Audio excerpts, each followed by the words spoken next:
So, a question that a lot of people have is which tour operator to select or how to select a tour operator. I mean, there are so many of them, and some of them are good and some of them are not so good. So, I had the opportunity at Clearwater Toyota to listen to three of them. One is World of Africa, the other one, Kruger, and then the other one is Bernie Williams. And this is what they had to say. Just a short disclaimer, the video quality might not be the best, but I think it's very important to listen what they have to say. And it's quite long, but I think there's a lot of powerful information that you can take from this. So yeah, hope you enjoy it. But tonight is really about where are we going?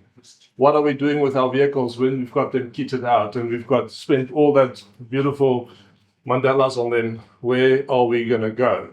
So we're going to just tonight have a quick of what World of Africa does, and then we are going to talk about Zambia. Now I know most people, Botswana, Namibia, Zimbabwe is a beautiful destination. But we are going to look a little bit more in detail about Zambia, and then just have a talk about that. But just a little snippet introduction.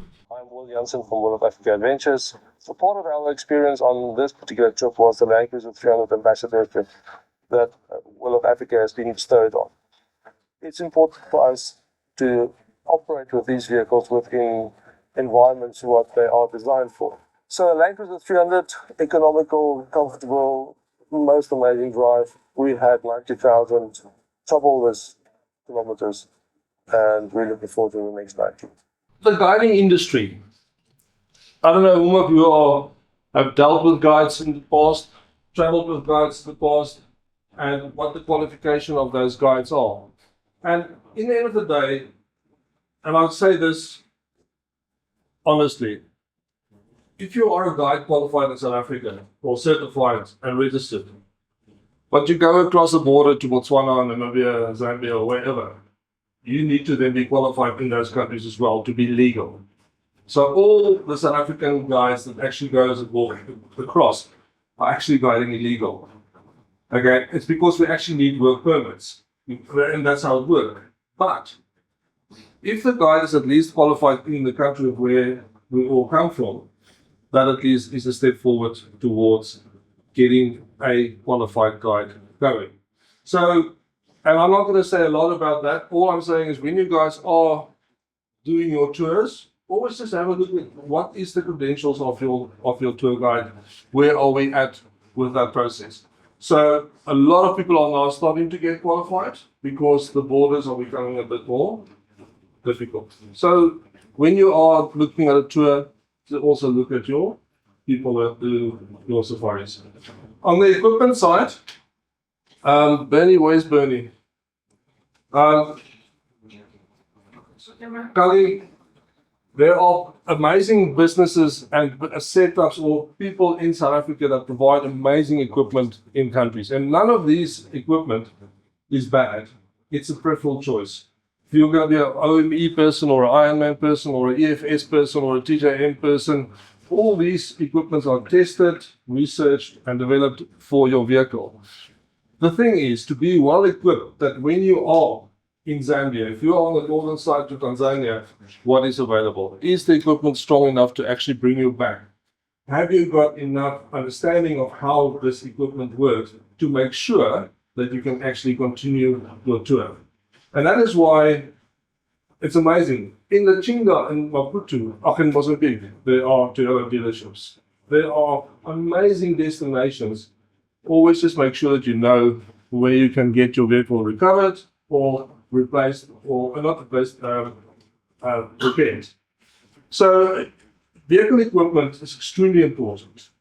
Always make sure it's in good quality, make sure that it's always working, get it always serviced, and that will help to actually, because it makes it for the guide also a lot easier. And Bernie and Kallie will be able to tell you, if one vehicle breaks in a convoy, it affects everybody in that whole convoy. And you then need to understand how to get it fixed or get that people back on the road, and or what plans are you going to make to not hamper the other people in the convoy. So what we thought we'll do with the Zambia part of things is to actually combine a little bit of Zimbabwe. Zimbabwe is a phenomenal country to travel. I know in the past it's been difficult. By terug, you could even easily sit there for 3.5, 4 hours. Coming out, sometimes they take 20 minutes. But getting in there was always a big hassle. We prefer to go through Plumtree. Then we go to Matopos. Matopos is a beautiful national park. Cecil John Rhodes is buried there. But also their conservation for rhino that they're doing there is really fantastic. Take a walk up to the rhinos. It is worth it to actually go and experience it. From there, we're going to go to Monopools. So this photo from Monopools, there we go. Okay, so Monopools, who of you have been to Monopools? What is the one thing that you remember from that? And that is where you really get close to those elephants. But the magic part of that is those beautiful, massive, big anabuna and those jackalberry trees that's been there for hundreds and hundreds and hundreds of years. And when you get those elephants walking through there, some of them actually on their hind legs to get to the highest point of that canopy, it is so magical. It's spiritual. It is really beautiful to experience that river coming past. You've got your animals through the forest, and you've got a bit of a blue light when you photograph because of the Zambia side that are burning a lot of wood for the charcoal. And that light of that smoke comes then through down the valley on the Zambezi River. From Matopos, we are going to go to the Lower Zambezi National Park. You won't believe it, it's just the other side of the river. It takes us 7 hours to get there because we've got Chirundu border post to go through. And then from there it's about 85 kilometers to Mvu. And Mvu is a beautiful, very relaxed camp on the Zambezi. On the Zambian side, we are allowed to use motorized boats. So we can go for a very nice sunset cruise on the river. On the Zimbabwean side, only canoes. You're not allowed to have any motorized boats on the Zimbabwean side. So from there, it's 30 kilometers to the Lower Zambezi National Park. And once you're in there, it is totally different from what is 2.5 kilometers across the Zambezi River. It's got a different feel.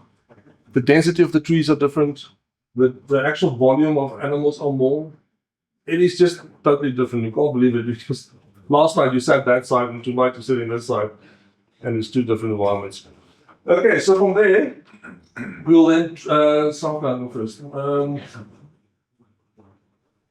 So from there, we will travel via Luangwa Bridge because we will actually drive further east down the river and then up to Luangwa Bridge for a night. And then we will get to South Luangwa National Park. Any of you have been there before? It is seriously an amazing national park. It's huge. It's on the Luangwa River. So from the Luangwa River north into the escarpment, an amazing, amazing destination. So we would stay at least 4 nights on that environment. And then from there onwards, oh yeah, by the way, Luangwa's got one of the highest density of leopards. So your leopard population on the Luangwa side of the river is really, really good. Any serious photographers among us? It is absolutely beautiful. You just spend time to get to photograph those predators. Right, from there we'll go to North Luangwa. North Luangwa's got a lot less population of animals, massive, massive herds of buffalo. And then from there onwards we'll go up north, out through the escarpment to Kapisha Springs. Now Kapisha Springs is a hot water spring. It's very shallow. It's on a river, but a beautiful destination just to actually get all that dust off. Just to relax in the water. You're not going to go any far. You're going to leave your car keys where you left it when you got there, and then just enjoy the amazing hot springs. It's really, really fantastic. But also African House. African House is about 25 kilometers to the northeastern side of Kapisha Springs. Also a lovely deer tour to go to.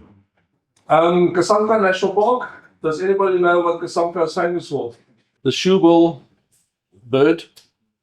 The one with that horrible big, well not horrible, it's beautiful, but it looks like a shoe. Right. From there we were going to come further back to Lusaka. We're going to stay at Pioneer Camp. Pioneer Camp is, it was developed by South Africans.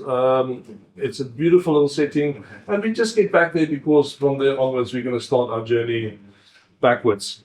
Not backwards, back to South Africa. One thing to remember, if South Africa is an average kilometer per hour of about 100, your average sort of travel speed. Zimbabwe is at about 75, 80. Namibia is normally about 90 to 100 as well. But Zambia is about 50 to 60 kilometers per hour that you travel. So you look on the maps, that's 402 kilometers off. It's 5 hours maybe maximum. It almost takes you a day to do that stretch of kilometers. There's a lot of people on the road, you've got a lot of animals, you've got a lot of bad roads. I think Benny, that section from Luangwa to Chapata has been retarred now. Beautiful section. But until the trucks get all of it. Exactly. And people, that is why you need to understand and know the region where you're traveling through to also make sure that your travel times, because you don't want to wake up this morning and say, oh, we're going to have breakfast at 8, right, we try stuff back by 9:30, let's get the road about 10, and then 7 o'clock tonight we're still on the road. How far are we still going? And then, so it is very important to make sure that you are looking at your time travels by average. Obviously you have to account for a potential puncture or any other possible event. So we will then go back to Victoria Falls. Victoria Falls. Now Victoria Falls, I think most of us have been there. It is a beautiful destination. Now we will be on the Zimbabwean side of the Victoria Falls, and because the actual falls are 1,000 meters, whereas in Zambia it's only 700 meters. And you can't get to that point where the actual divide is. So you get a lot more to see.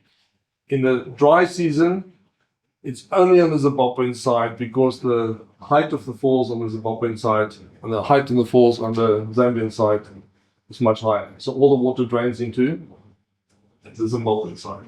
So in that time of the year, you're going to get a lot more water on the Zimbabwean side. So here, we are going to a bit of pampering at the Palm River Hotel. We will obviously go for a sunset cruise on the river, and then next day we will be going to Kasane, where we'll be at the Joey Bush Lodge, and that is basically where our adventure will then end. Because from there onwards, back to South Africa, straight down Francistown, and then either Martin's Drift or Stockport. Or you can even go through Tuli or at Kleinjan. I don't know, it's a brand new border post at Kleinjan. Beautiful bridge over the Limpopo River. So, ladies and gentlemen, it is quite a far way to go, but it's beautiful to go and see what is so different to what Botswana has to offer, what Namibia has to offer, even what Zimbabwe has to offer. Zone on the eastern highlands of Zimbabwe, Great Zimbabwe, it's different. It's totally different. But the wildlife in Mana Pools, Lower Zambezi, and South Luangwa is unbelievable. Best time of the year to travel is from May till end of September. The tsetse flies in Mana Pools, it is not comfortable. So we always prefer that particular part of the trips we're always doing through there. Really hope this information that I provided give a bit of clarity on Zambia. Thank you very much. My name is Kallie Kruger. Difficult one in English. It's almost like Van der Merwe that becomes Van der Merwe in English. So I was born in Namibia, in a small little town, Marintal, in the early 60s. So if you look this way, it makes me roughly about 50-ish. If you look this way, it might be a different picture that you get. I'm in South Africa now. We've got a different, our family business is EFS, like Will as referred to, and we do suspensions and bars and winches and not all the kit, but most of the main kit that we do for vehicles. Namibia, I only do Namibia because one, it's my country. The company that we work with, that my company there is called Africa Wild Adventures, registered in Namibia with all the NTB numbers and all the stuff that you need to operate in Namibia. Why Namibia?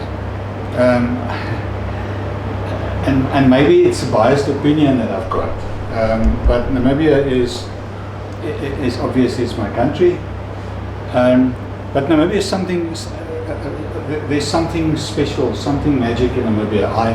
I heard earlier that one of the people that we spoke to said that the people in Namibia makes Namibia special. If that's true, we love that comment. But I think Namibia as a country is special in itself. The locals call themselves, or call the country, the land of the brave. If you look at the scenery and what the country offers, it's commonly known as the country of the land of contrast, the land van contrast, because there will not be a single day, unless you're in the desert, that is the same. You can go in Kallie and you can go into Bushveld and something, suddenly you're in nothing, and then you're in the desert and so on. So if your trips are planned properly, you can more or less. Sorry? What does that mean? We are popular. If your trip is planned properly, then you can be sure that you see a lot of different things.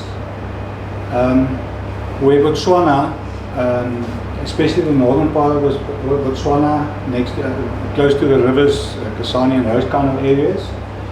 I mean, if you, the boring part is you need to get a calculator to count all the elephants that you've seen. In Namibia, if you go in Huanib River or the Ugab River or the Huaraset or wherever you're in the Damaraland area, you're looking for that one desert elephant, and maybe the two.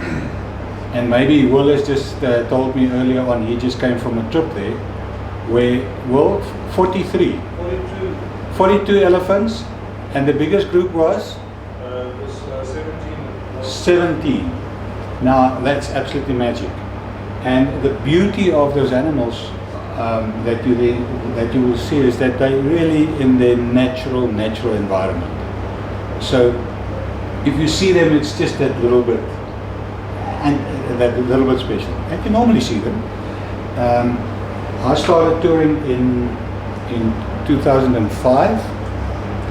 At that stage, we kind of specialized in the Damaraland, Kokuland area. So we were one of the operators that still did the old Kunene River Trail.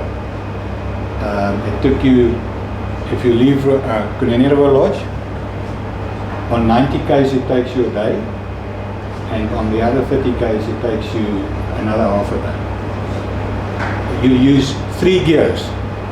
It's if you have to back up, you use low range reverse, and other than that you use first low range, second low range, maybe third if you're lucky. So that's the kind of terrain that you will find there. In terms of our operation, I don't have scheduled tours. I think I listened to Will now, and he said something about doing something special. And I think each one of us is fancied, is tickled by something different. And he mentioned food. That's really important. The food that you do, that you provide. The question is, self-catering or catered? It's always an open question. I personally also like the way he presented it, because remember, our job is to give you a holiday. That is what that vehicle in front and that vehicle in the back is supposed to do. So our work is to give you a holiday. So if you park in a camp and everyone has got his own little fire and his own little boss apartheid, then the whole group synergy is, and then you eat your own food every night, and so you have to do your dishes and all those kind of stuff. So we also like to add that little bit of an edge. So if you're in a camp, you do your camp, you haul out your chair and your cold beer, and you are on holiday, and we'll do the rest. For us it's work, but lekker work. Okay. So back to the schedule. I don't have fixed schedules anymore. I like to do specialized stuff. So if we get a group and you want to see this and that and that and that, then we package that to the best that we can, so that we can get the best for that group. The first question, for instance, is, do you fancy animals? You want to see a lot of animals? Then we know how to position. You want to go off-road, you want to semi-off-road, you want to go dirt roads. So there's just so many options that one can explore, that we do that customized thing only. With that, I also do itinerary planning for customers. So if you don't know the country, then the first important thing is, Namibia is too big. You cannot do it in one trip, forget it. You're going to waste your time, you're going to waste your money, you're going to drive yourself insane and do long distances and late at night and so forth and so forth. And you're going to come back and say, wow, this Namibia thing, this is not for us. You're showing us some pictures. Yeah, I'll take you through some of them now. So ideally, one should divide the country in at least 3 blocks. It depends on what's the level of off-road that you want to do. Personally, we hate tar roads. We like to see a tar road when you cross it. Only when you have to cross it.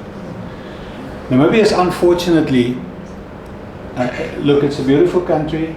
We love our country, but it's not a beautiful country. It's not as beautiful a country on the tar road. It's boring. Little hotspot here, a little bit hotspot there, little mountains in the Karasberge and so on and so on.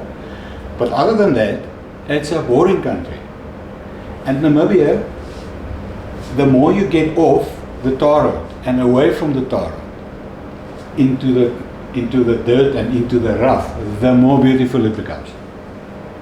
So you have to toughen up to really see and experience that special part of Namibia. Going to Namibia, hire a car, go from here to there. It's boring. Everybody can do it. So Khwela is the playground. It's rough stuff. It's beautiful. You normally combine Khwela with Dammerland, where we then search for the desert elephant And there are a few rivers, like about 5 rivers in that area, in that Damara land, where you can try and hunt down hunt down the desert elephant. That's the big one, and the desert lions, mainly in the Hoornap and the Hoorsep. Hoorap as well. That's the sort of environment that they're in. And then black rhino. They are on the western side of the Palmbach sort of area. And if you see the black rhino, you'll see one. And then you must see it. And you must take your pictures, because the area is so vast and so big that if you see it, it's like winning the World Cup the second time. It's really, it's that special. So we do, I'll take you through some of the pictures now, and then I might start crying. We do we like to do the off-road stuff. Where you really, well, it's not a joystick anymore. It's a joy knoppy now. Right? All the cars nowadays have got a knoppy that never works. So I really like the off-road stuff, the real adrenaline stuff. So we do a lot of dunes. Dune driving is obviously one of those specials. I don't know if any of you have done some of those dunes. I think there's some pictures there. That stuff. That picture was taken very close to the Kunene mouth, right up in a corner with Angola. And on those trips on the southern part of the desert, there are more shipwrecks, and the diamond settlements are there, and so on. So there's theoretically almost there's more to see. The little leftovers of the towns, Grillenberg, Ostalsia, Mule Bay, and those kind of places. So there's a lot of historical stuff to see. Then, if you go north, the shipwrecks are not really shipwrecks anymore, because you can't see them. But the remains are still there, and the story is still there. The whole history is still there. To cross a really challenging part in Namibia is if we go to the Kunene mouth and we have to cross 60 kilometers next to the river back inland. My best record there was from about 8 o'clock in the morning to 3:30 in the afternoon we were out. My worst record was 2 days in the desert. The first day we got stuck so often that when we made camp the first night we could still hear the sea. So that was about 28 kilometers for the day. Okay. So maybe I can talk you through some of those photos quickly, and then maybe just come back to a little bit of equipment as well. We also do the combination of the two, so we can take you to Kunene and then do Damara land and Koku land and come back. The important part about Namibia is it's far, and it is where it is. Nobody can bring it closer. So it takes you 2 days to get there. Here all. Whether you go this way or you go the Botswana way, it's half a day shorter through Botswana than down south. 2 days that way, 2 days back, that's part of your trip. That's unfortunately where it is. Some of the complaints that we regularly got from, for instance, international guests is, oh, it's too hot, and oh, the dust, and I can't take the sun away, or put something there to cool down a little bit. So that makes the experience. We were actually talking earlier That's a nice picture, but to me that picture means much more than for you, because I've experienced it. That day it was most probably about 45 degrees. I'll tell you a story about 50 degrees quickly. But 45 degrees and 28 degrees means nothing for you if you haven't been. It looks nice, oh, I want to be there, so on and so on. But if you haven't experienced it, then it's not in this file. It's only on a what do you call it? A memory stick. Okay, so Rian, would you mind just to page to that? That's in a concession area up in next to the Khwela River. Those are the sand castles, the clay castles. Absolutely amazing to see. You can see here in the front, that's at that stage my vehicle. You can see we carry heavy, because if you go in there, in the concession areas and in the desert, you have got with you what you take with you. There's no spa. There's no corner cafe. There's no fresh water. You take what you need, you take with you, and then your car's on the road.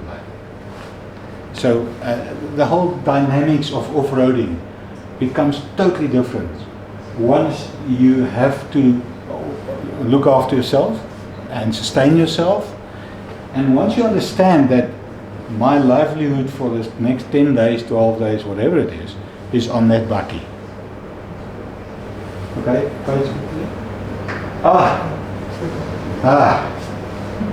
that story. That is the copy, the desert part when you come out of Kunene mouth is on the other side. So the lights tells a different, tells its own story. But we had another car that you started the name with an M. Had fuel problems on the other side, and we battled to get this car going and going and going and going. Later on we towed it, and we got to camp that night.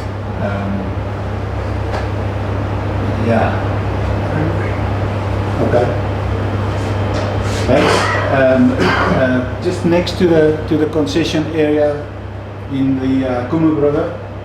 We had a fairly big group of people. That group was 40 people strong, and that's where I lost my last marble that I had on that trip. So after that, I was classified as maybe not so lekker. Okay, that tells the story. Okay, that's Kunene mouth. So on the other side is Angola, other side is Namibia. Well, the mouth is almost there, it's right next to it. So, yeah, it was a misty morning that we had to take that 60 kilometer trip. Okay? Well, definition of beauty, I don't know. That's just one of the longboats in Mule Bay that was used many years in the early 1900s to land merchandise for the workers and for the whole operation in Conception Water and so on and so on. That is in the south on the Lüderitz to Walvis Bay route. Those days there was no 4x4s, and those trucks were modified by Mosi Khan with Dakota aeroplane tires to be able to cross the desert, and it's just standing. Okay, that's my big mate that I had the privilege of taking him. I don't know if you guys know him, Matthijs. That was on the Lüderitz Walvis Bay, where he used his own car, and on the Kunene trip we gave him a car too, and he drove himself, and that's a V8 Jeep. He never got stuck. Just a footnote. He hasn't got legs. Okay. That's just some of the remains at the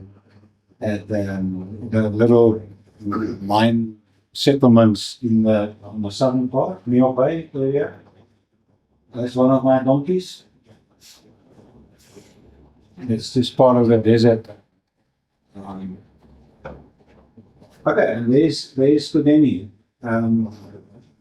Up in the north, that's my favorite plane now.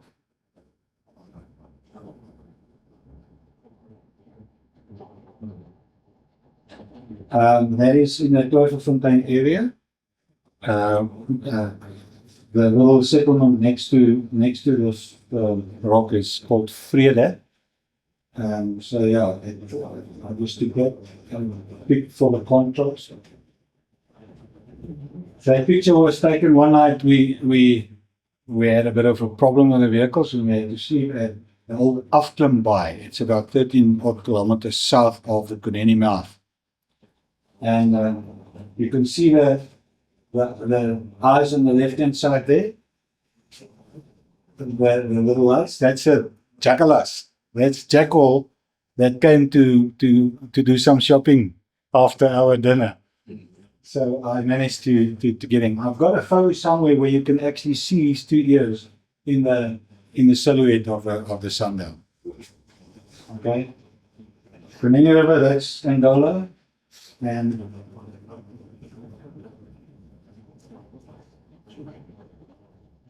that's at one of the camps at Kuneni, about 30 odd kilometers east of Ipupa Falls. It's just that's how we do the dinners and the meals with the. This was one of the Dutch groups that we had from Amsterdam. Kuneni. And that's the luxury shower in the bush.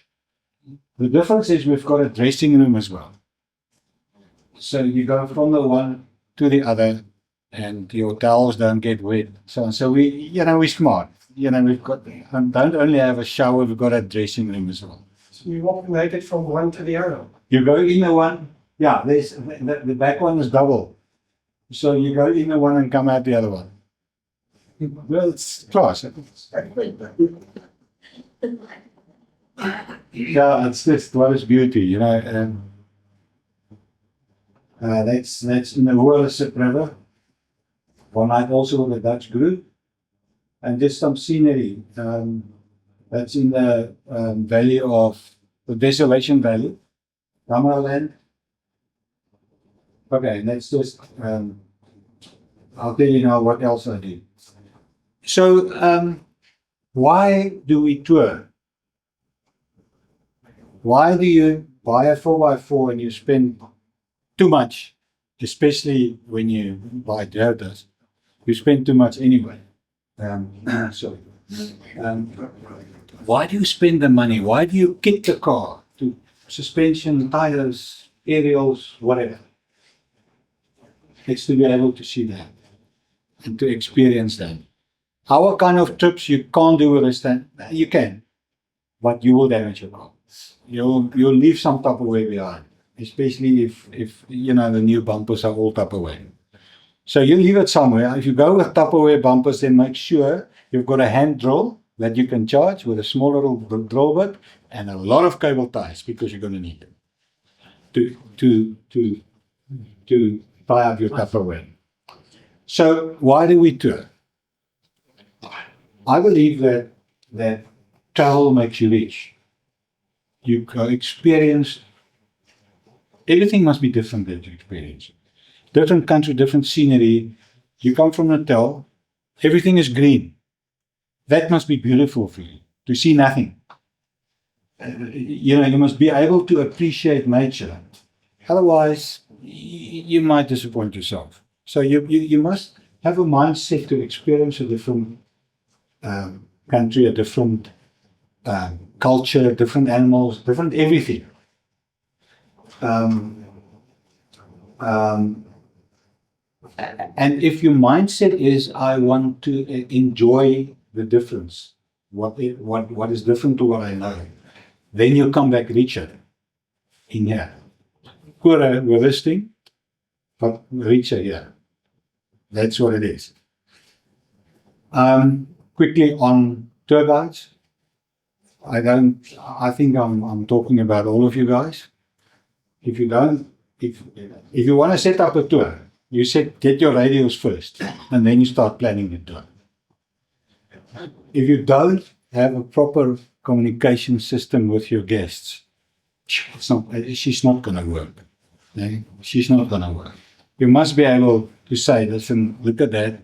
Or in the case where we do off-road, you have to be able to warn the people about and talk to them. Yeah? So it's important. The most important of traveling Namibia specifically, and it goes for all the other countries, everything is beautiful. Your mindset must just be set to experience that beauty of that specific place. I've covered a lot now. Finally, about cars. I think the most important part of what we do is network, backup. If you go with a car to Namibia, where the only dealer is in Windhoek, and we must go to the corner of the country, where there's not even cell phone signal, your only communication is a sat phone. You've got problems. So the backup of your vehicle is important. All the equipment that you put on, it's important that you've got backup, especially battery systems, fridges, because if they pack up in the bush, then you've got a bigger problem. So, in a nutshell, that's what we do. Something else that I do, because I've lost my bearings here, we do slack pack hiking only in Namibia as well, where people that can't afford Hiluxes, they walk. Yes. Okay. So we provide the logistics so that they can walk and see a Hilux and see a Cruiser. But between the two ends, they walk. There are people more crazy than me, believe me. And then mountain bikes. I think I would most probably the first crazy person to do a mountain bike race from Upu, not a race, an adventure, from Upu to Ruakana to Ipupa. And those people are even more crazy. They spend a lot of money on the half Hilux. So by the way, a good high-end bicycle, the service of a high-end bicycle costs more than a Hilux service. So that's what we do in Namibia, and we just want you there. So we don't cross the border with you. I'll meet you in Windhoek. So you cross the border effortlessly. You're going on holiday, and the immigration tannies are not too upset with you because there are 10 cars in a row, and there's no reason why I should guide you to Windhoek. Google Maps and all those nice stuff get you there, and then from there, the experience starts. In the heart of the wilderness, where water and dust meets adventure, your vehicle becomes your compass. Uncharted trails, starlit campsites, and memories etched in tire tracks. This is living. Okay, ladies and gentlemen, my name is Bernie Williams.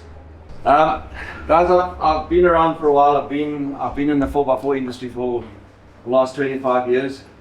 The bulk of my background is based in driver training.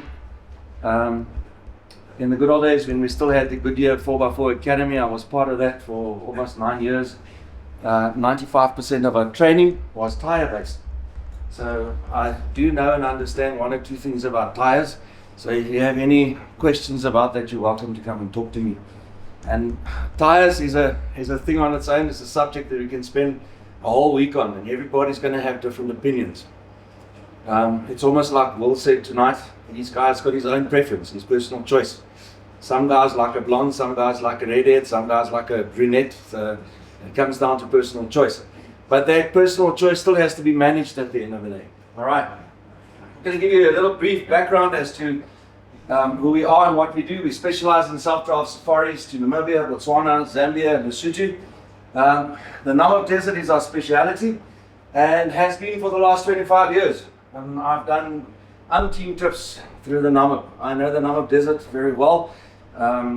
So yeah, I've spent enough time there. And then we have extensive experience in 4x4 driver training, defensive driver training, performance driver training, anti-hijacking, and also skid band days. How many of you have had your 4x4 in a skid band? Yeah. So if you want to have a rude awakening and that warm fuzzy feeling in your chest and find out that adrenaline really smells, bring that loaded 4x4 of yours and let's go to the skid band. Okay? Because we have total misconceptions when it comes to loading my vehicle, and I can promise you that probably 95% of 4x4s out there today are overloaded, grossly overloaded. So fortunately, we live where we live, okay, which is South Africa, and there's nothing that Triple Care Society can't fix. Okay, I'll ask you a stupid question, just a stupid question. What is the legal weight that you can load on your car's roof? Legal. I'm not talking about the manufacturer specifications. What's the legal? 75 kilograms, I think. 75 kilograms. Okay, how much does the roof rack weigh? 20, 50. Okay, so now you don't have 75 kilograms anymore. How much does the rooftop tent weigh? 80 Okay, to 100 even. so we're in trouble. All right? And the problem is, guys, the higher you go, you affect your center of gravity. That's why I'm saying, bring that loaded 4x4. Like you're going on holiday, fill all your water tanks, fill your jerry cans, come. And what is really upsetting to me sometimes, you find people on the road and they're sitting at 160 and 170 kilometers an hour with a car that's laden like that, and then he's got an all-terrain tire on there, of which the speed rating is only 160 kilometers an hour. Okay? So that's just a little bit of the trading background. That's it. All right. So we have numerous international and national clients and handle driver training for, amongst others, Northwest University, Premium Milling, also for BMW and Uber Africa. It was my privilege to lead the BMW X3 tours in Namibia with all our foreign clients. It was a wonderful experience. We had X3s that were slightly modified, and when I say slightly, really slightly. It was a 25mm spacer in the coil, so we could fit a bigger tire, and had a full protection belly plate, and that was it. And we drove in the riverbed, we drove in the mountains, in the wrong wheel, and we drove in the Namib Desert dunes. And if you really want to piss off a boer, in his patrol and his Land Cruiser, you must come past him in a BMW X3 in the dunes. Okay, that's like, what's going on? So yes, they are extremely capable. So that's my background, guys. There's a couple of reviews of customers that have been with me. On the left-hand side, some Russian clients I've had with me on the tour. Mark, the story of Mark, I did him a Boer Salubi trip, and he drove into the guest farm where we were camping, and he was on his own. And his son was killed in a freak accident on a bicycle, and he was on his lone mission just to do his own thing. And I said to him, Mark, you're welcome to tag along. There's enough space for you. So he joined us on the trip, and at the end of the day, we became the best of friends. So there's always a story to be told. All right. These are just some pics that we did now with clients, foreign clients in Namibia. So you can see we were all over there, Zutosha, in the dunes itself. I actually posted something on Facebook the other day where I said, when was the last time you did something for the first time? So the very first time ever I got into a hot air balloon was now. And I'm 63 years old. And I must tell you guys, it is probably one of the most exhilarating experiences I've ever had in my life. Expensive, yes, but if you have the opportunity to do it, grab it with both hands. All right. I'm just going to show you a couple of videos of trips that we do. This is one that we call the Forbidden Shipwreck Route. It runs from Lüderitz all the way to Walfish Bay, and we visit the shipwreck sites, of which there are 8 in that area. Okay, I'm going to set his audio on, so maybe I'm...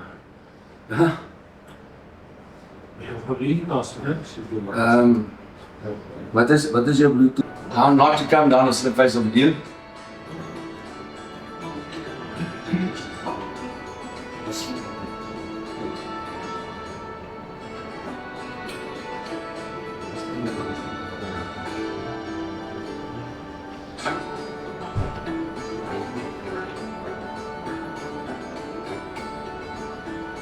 Okay guys, it's a 5-night, 6-day trip. It includes 2 meals a day. Obviously, you bring all your own camping equipment. We will supply you with a shower every night. You must just bring your own water. We'll warm the water for you, but you must bring your own water. Then I do Lesotho trips as well. In fact, I'm doing one from the 7th to the 12th of December. And this year we've extended it with an extra 2 days, which will include Katsi Dam and also Simon Kong, the Malitsanyani waterfall.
So we'll start in Humble, travel up Sani Pass, and then we make our way to the campsites. It's near the Tseng Diamond Mine. The Tseng Diamond Mine is the highest diamond mine in the world, but also the most profitable diamond mine in the world. On average, they take up between 80 and 100 tons of aggregate for 1 carat of diamond. But it's the purest, cleanest diamonds in the world.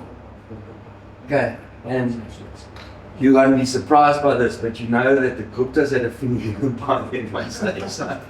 But luckily they're gone. They're not involved in anymore. So the campsite and the chalets that are there, you probably heard of Maraloning chalets in the valley. Those chalets and the campsite was built by the mine for the local community for them to generate an income. And needless to say, the guy that did the booking for them was an attorney that was running the chalets, and he disappeared with all their money and all the cutlery and all the bedding. So the place, I know they've spent some money to try and revamp it again, and next on the list was to try and redo the campsite. So that campsite had magic ablutions. It had an industrial sized donkey, a water tank with a pump and everything. That's all gone full. So the pump broke, and some guy took the pump to go and fix it, and he never came back with the pump. So yeah. But it's one of the nicest places that you can camp, and that the road driving down there and coming out of that valley, it's 9.6 kilometers, and it takes the best part of between 3 to 4 hours depending on the weather conditions. So that's going to test your 4x4 driving abilities. What was the name of the camp? That was called Mapoka campsite. So if you drive towards, let's say, the entrance of, let's say, where the security is, you see on the left-hand side, there's a steel gate that says Mapoka campsite. Okay. All right. I also do Botswana. Most of us do the bulk of the same stuff, guys.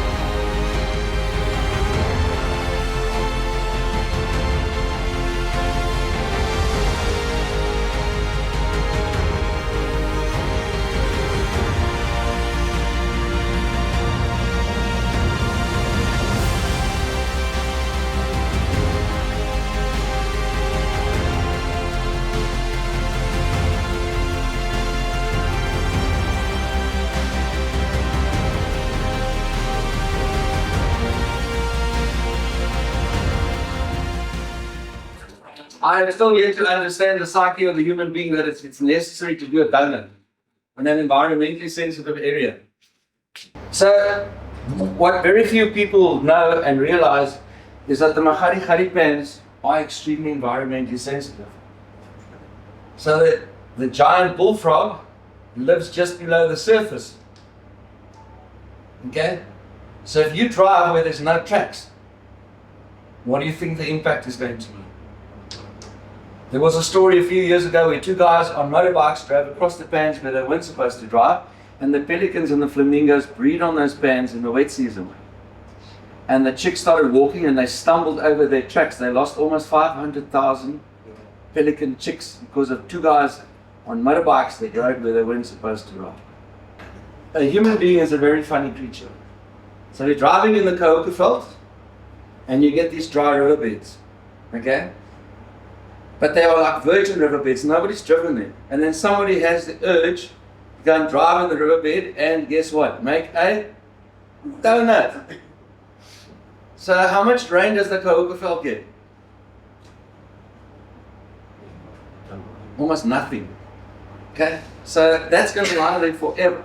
So that's why I simply don't understand why people do that. Okay, and then also do inbound adventures.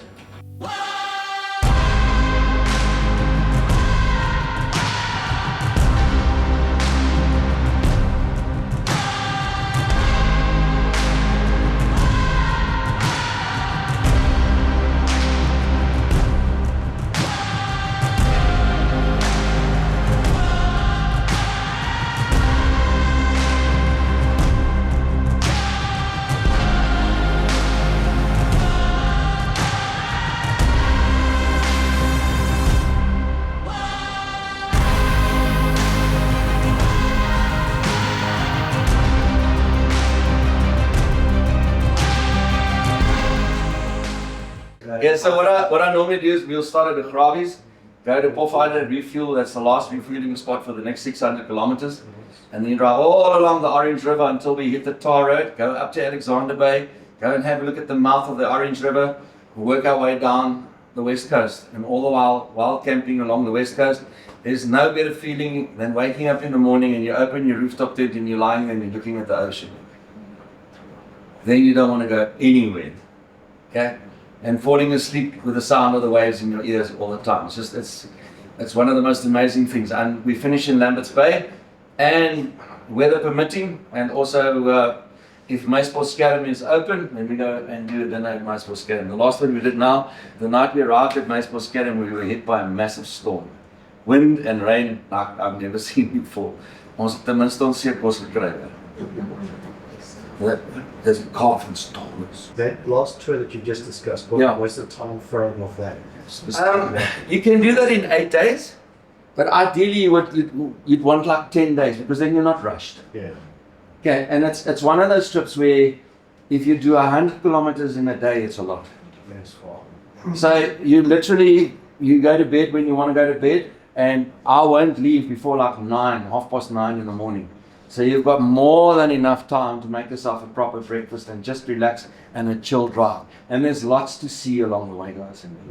We drive through the Namibia National Park, go to Spoegrivier Mouth and places like that. It is really, really some of the most beautiful places. That West Coast, if you spend time on the West Coast, you understand why people fall in love with that place. There's just something extremely special, and it's still one of the few places where we can actually go on the coastline and just wild camp without having to pay anybody.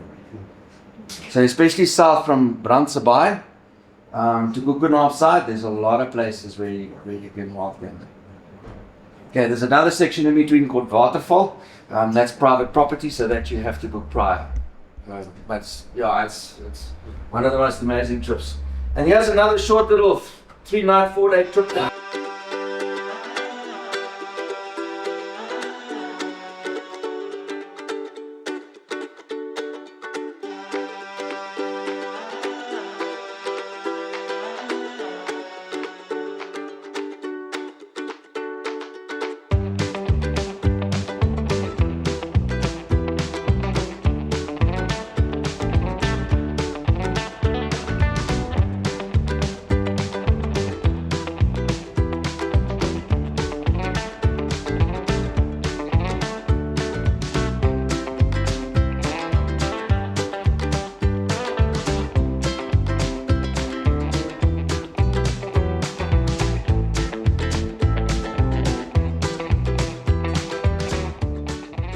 And that's not far from here, guys. Just up the road. Okay? Think Polokwane, think Giani, think Letaba, Little Letaba River, Malatotsi River, Oribaragwana Mountain Pass. That's one of the most amazing trips that you can do. And it's right here on your doorstep. Okay. So with me, when I started out in this industry, all my trips were cross-border trips. So I never worried about my own country, and I say that to my own, what's called in English, my own shame. Anyway. So there's places I haven't seen in South Africa that I still need to go to. Okay, but what forced me to start looking inwards was when we had COVID. And then you suddenly start realizing, but hang on, I don't have to go far to see something pretty. We have one of the most amazing, beautiful countries in the world. The most biodiversity that you can think of. What you can think of, we have. Okay. So that to me was, that was the biggest discovery for me, was let's do some inland stuff. And there's still lots of stuff that we can do. Alright, and then I do a little bit of high performance driver training. This is a moderate lap around Kallie. And then M3. This is just a teasing. This is so far from the 4x4, it's not even funny.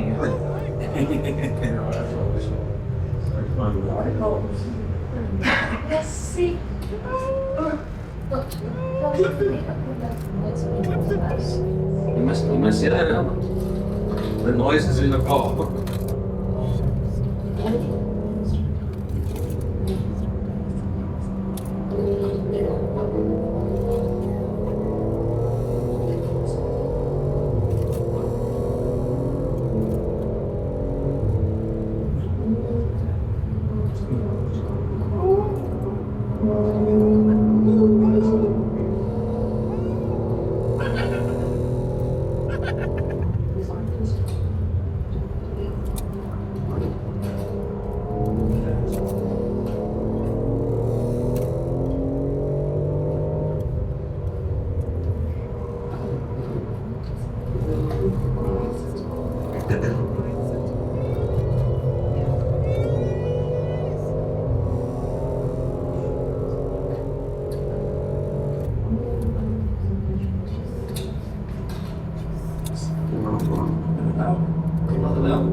Who wants to guess the speed there at that point?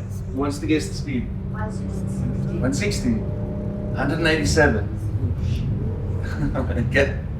And the best part is there's a video of Daniel Ricciardo doing a lap around Kallie in an F1 car, still in one of the Renaults. So this corner here, which is at the bottom of what we call the mine shaft, in a normal sedan car, you have to come off the gas and we call it a comfort brake, and then accelerate out of the corner. The F1, they keep on full accelerating through it. So that's the advantages of downforce brakes that they have in those cars.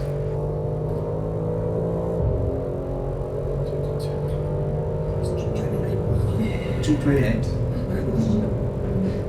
Okay, but that's besides all the other nice stuff that we do. Guys, why am I showing you that? There's a lot of stuff that we learn there that we can apply every single day of our lives. How many of you have done a basic defensive driving course? Okay. So there's a lot of that stuff that comes out of that. Like, people say, why do you want to race around a racetrack? Besides the fact that that's fun, you learn so much. And it's not so much that you learn something about the car, you learn more about yourself than the car. Because the limitation is not the car. Same with 4x4. The limitation is not the 4x4. The limitation is the nut that's holding the steering. That's where the limitation lies. So it's always nice to see when you take people through a training session like that, to see them grow in confidence from where they started this morning, and by the time you end with them, where they are. Okay. So that's the reason I'm showing you that, for no other reason whatsoever. And that's what they had to say. I hope you've learned something from it. Please found it interesting. I think the stalks at Clearwater Toyota is it's a great initiative. So if you're in the area, see if you can attend them. They've got one more or less once a month. So thanks for watching. See you on the next one.